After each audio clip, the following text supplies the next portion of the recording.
पेंद्या मला चप्पल घालून आल्या म्हणजे येऊन दे चप्पल घालून चाललेले माते डोळ्यात फेका पेंद्या मला चष्मा घालून आल्या देव म्हणजे तू येऊच नको जावा काय गवळण ताड दिसेल लाट ठोक्यात गवळण इकड गोपाळ इकड तांबा इकड ते कंदील घेऊन आले सगळी गाडवच म्हणजे मी कुंभाराच्या वाड्यात आले का काय नाही ना कसल्या तू खोड्या केल्या दुसऱ्या मैत्रिणीच्या घरी गेला तुला दही दूध खायचंय गप खाऊन घर गाठाव ना तिचा सासरा दारात झोपला होता आणि म्हातारा वजनदार होतं आणि तो डेरा मोकळा केला आणि दह्या दुधा डेरा म्हाताऱ्याच्या ढिरीवर दिशेन म्हातारा दमदार होतं म्हणून टिकलं नाही तर अवघड झालं असतं अशा अख्ख्या गावात तू खोड्या केल्या पण माझ्या घरी तो येऊच शकत नाही देव म्हणले ह्याच्या नका नादी लागू त्या बाजूला बाकीच्या घेतलं साईड म्हणले मी सांगतो तसं करायचं काय करायचं सगळ्यांनी डोळं झाकलं डोळं मी उघडा म्हणल्याशिवाय डोळं उघडायचं नाही उघडणार 1 मिनिटानंतर भगवान म्हणले उघडा डोळं अहो काय चमत्कार डोळे झाकले तेव्हा सगळे गोपाळ रस्ते होते आणि डोळे उघडले सगळे गोपाळ आपोआप त्या गवळीच्या घरात नवल केवडे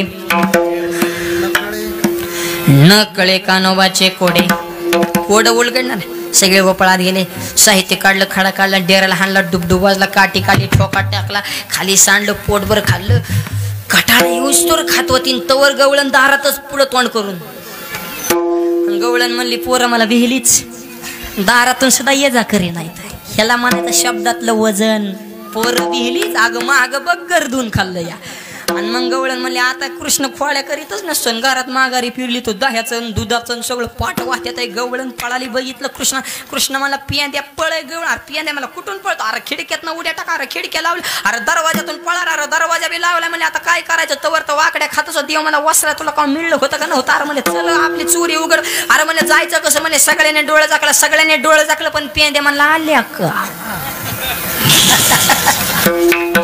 डोळं झाकलं की बाहेरचा माणूस आत येतय आणि डोळं झाकलं की आतलं बाहेर जात काय भानगडे एक डोळा उघडा ठेवूनच बघा पेंद्याने एक डोळा उघडा ठेवला आणि पेंद्या माळवादाच्या सवान्यातच गुतला पूर्वे मातीची घरं असायची सूर्यप्रकाशाला छिद्र असायचं त्याच्यातच ती गुतलं नारण्यापासून मुंडको घराच्या वर स्लॅपवर तर बाकीचे गोपाळ वर पोचले होते आणि ही शरीर खाली घरात लोंबायचं गवळणीने काठी काढूनच अभिषेक सुरू केला वक्रतुंड महाकाय केशवाय नमः 1 2 3 जी पाय जोडायला सुरुवात केली खाली माईक आणि वर स्पीकर खालच्यांना कळाना वर काय चाललंय वरच्यांना कळाना खाली काय चाललंय गवळण म्हणायची इतकं ठोकं टाकत तर हे बॉम्बला ना कसं कारण आवाज वर जायचा आणि वरची म्हणायची आम्हाला तर काही दिसना तू का आरडतो या तेव्हा काय झालंय माझी मलाच माहितीये वाच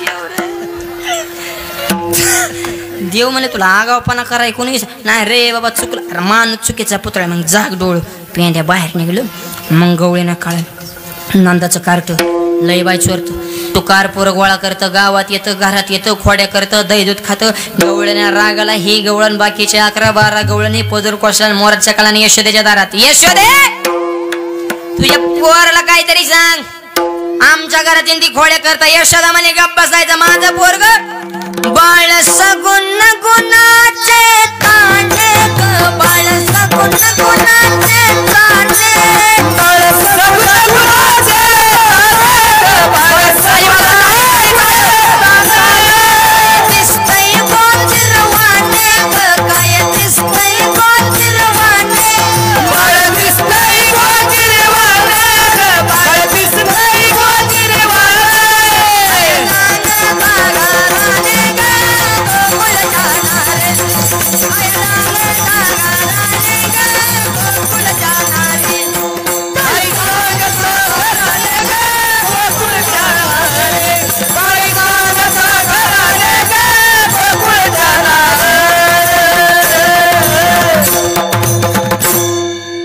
आनंद प्रकारच्या खोड्या केल्या गवळणी सांगत होत्या पण आई मान्यच करत नव्हती माझं पोरग तुम्ही लपून याचा भवरा आळ घेता शारंगधरा तुम्ही बारागरच्या बाराग गोकुळ माझं पोरग खोड्या करीत नाही कारण माझ्या घरी एक सांग का मुलगा कसाही असू द्या आईला प्रियच असतो मुलगा दारू प्याला तरी आई म्हणते पिणारच नाही पिलेला बघितल्या म्हणते मित्राच्या नादाने प्याला असेल आणि पिऊन गटारात पडले म्हणते परत पितच नसतो ही प्रेमच आईचं वेगळं असतं तसं आयुष्य बरं मला खरं सांगा भगवंत चोरी करायला जायची ती जी टीम होती त्या टीम मध्ये ज्या तक्रार करायला त्यांची पोरं नव्हती का नाही त्या गवळणीची पोरं नव्हती का?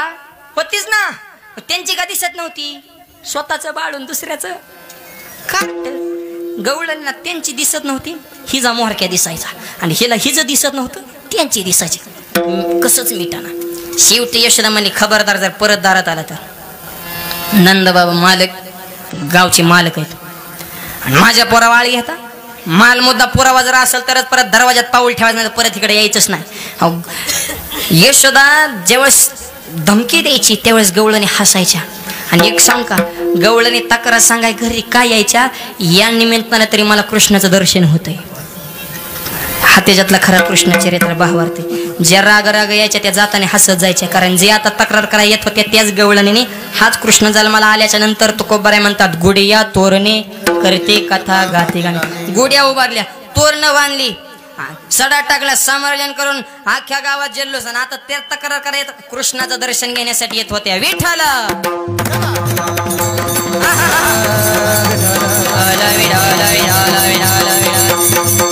आनंद प्रकारच्या खोड्या केल्या. कृष्णाने घराघरात भांडणं लावले, सासूनात भांडणं लावली, जावाजावात भांडणं लावली, भावाभावात भांडणं लावली. ऐका बरं का, कृष्णाने भांडणं लावली, गोंधळ गोकुळात केला, पण गोंधळ होता भौतिक आणि त्याच्यातलं सुख होतं आध्यात्मिक. सासूनाची भांडणं लावली ती तुम्हाला दिसाय होती, पण ती अध्यात्म स्वरूपातली भांडणं आहेत राजा. त्याच्यामुळे आताचं सासना सांगतो, भांडणं करू नका. सुनाला लेख माना आणि सुनांच्या पाया पडतो, सासूला आई माना. सासा लय म्हाताऱ्या खतरनाक असते. मी या गावात कीर्तनाला गेलो, एक म्हातारे आली, आजीबाई कसं काय चालू पोरता संसार? वाटोळं झालं, वाटोळं. म्हणलं पोराचं का पोरीचं? पोराचं. म्हणलं का? सुनबाईला व्याकार. मी म्हणलं तुला काय करते? मला काय नाही करत, नुसती खटाव बसते. म्हणलं खटाव बसून काय करते? टीव्ही बघते, टीव्ही. म्हणलं बघून दे ना, पण मला जी मालिका बघायची ते बघूनच देत ना. काय लोक हुशार आहेत, इतकं हळूच बोलत तरी ध्यान देऊन ऐकताय. उगच माऊली म्हणतात काय, प्रभू तुम्ही महेशाची मूर्ती, महादेवाच इथं. आणि मला होय आजीबाई, सुनबाई तर खटाच्या खाली उतरत नाही, म्हणून स्वयंपाक कोण करतं? कोणाला सांगू नका, पोरालाच करावं लागतं.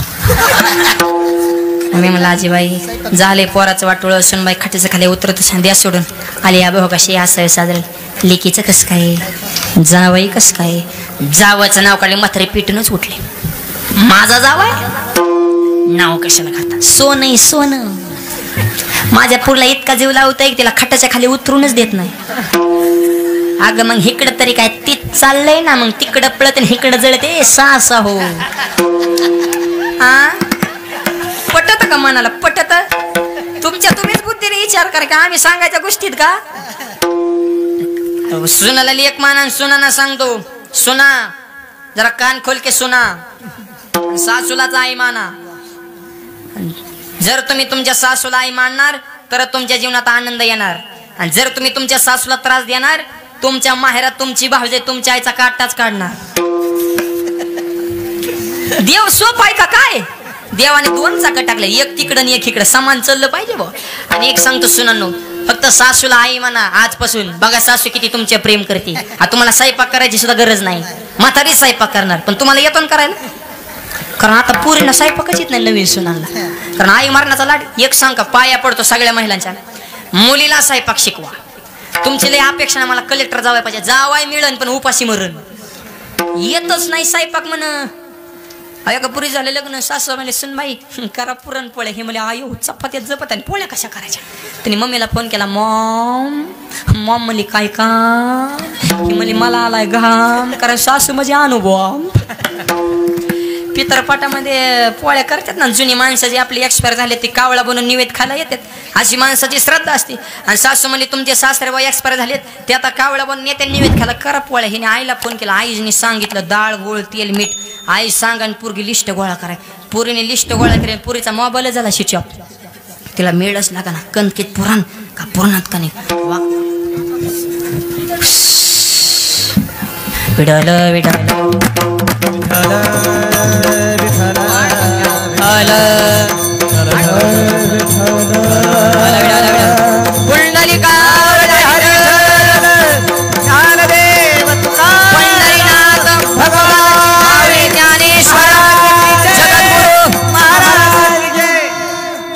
स्वतःची कधी किचन खोलीत गेलीच नाही. आईने लिस्ट सांगितली पण मोबाईल शिचा झाल्या तिला पुढचा वेळच लागला. तिने वाकड्या तिकड्या चपात्या बनवल्या. भाजीचा तर कसलाच अंदाज नाही. कांदा मीठ मिरची जिरी मोहरी लसूण इतक्याच मिरच्या वाटल्या.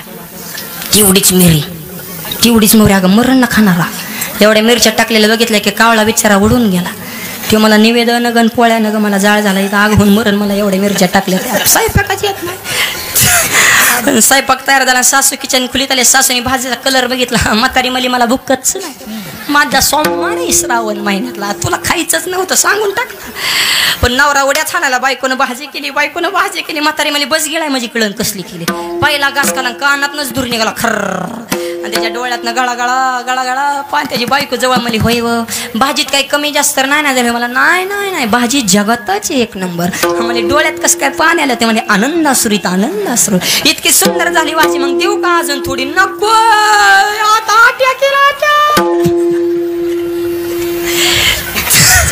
मोकळ्याच झाल्या गाड्या. महिला मंडळ नागपंचमीला फ्रेशच झाल्या. आणि घरामध्ये विचार ठेवा. स्वर्ग मृत्यू पाताळ भावना डोक्यातला काढून टाका. 2 वाजले तरी तुम्हाला अजून घर आठवलं ना हाच खरा स्वर्ग आहे. ह्याच्यापेक्षा स्वर्गाचा आनंद कसा. वर बघायचं कमी करा. माणसं उगा येड्यावानी वर बघतात. वरच्यांचे किती मजा असेल र. म्हणजे इंद्रच वरचीच वर कटाळल्यात. त्यांनी दानादन खाली उड्या टाकल्यात. अनंत प्रकारच्या असणाऱ्या भगवंतानं खोड्या केल्या. शेवटी आईनं मान्यच केलं नाही. आणि भगवंताने त्या 12 गवळ्यात एका गवळ्याने असं चॅलेंज दिलं. तिने सांगितलं कृष्णा तू कोणाच्या घरी जातील.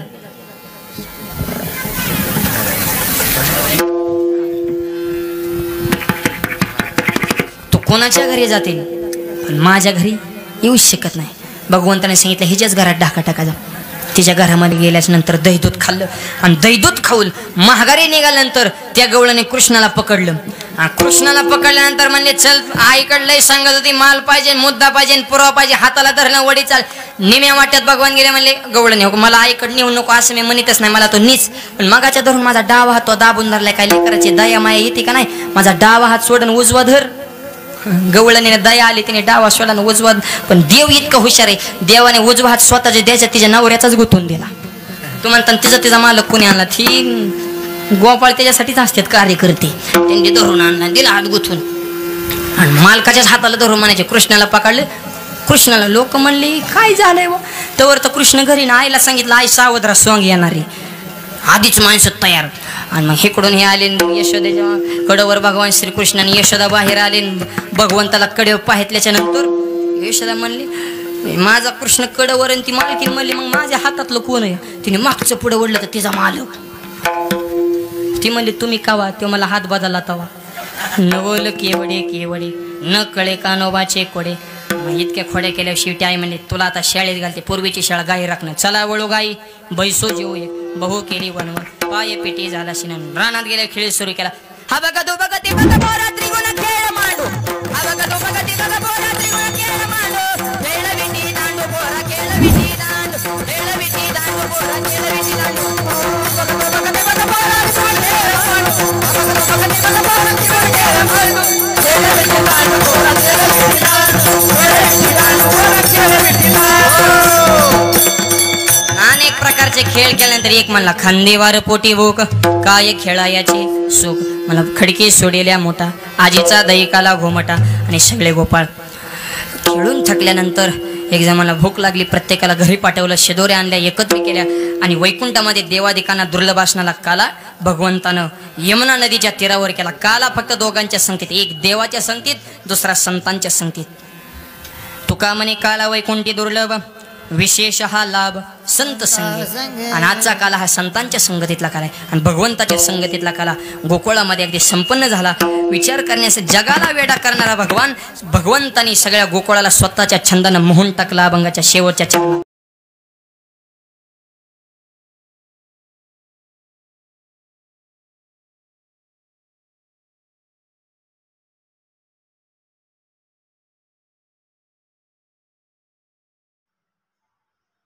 व्हिडिओला लाईक आणि चॅनलला सबस्क्राईब करा नवनवीन व्हिडिओ पाहण्यासाठी.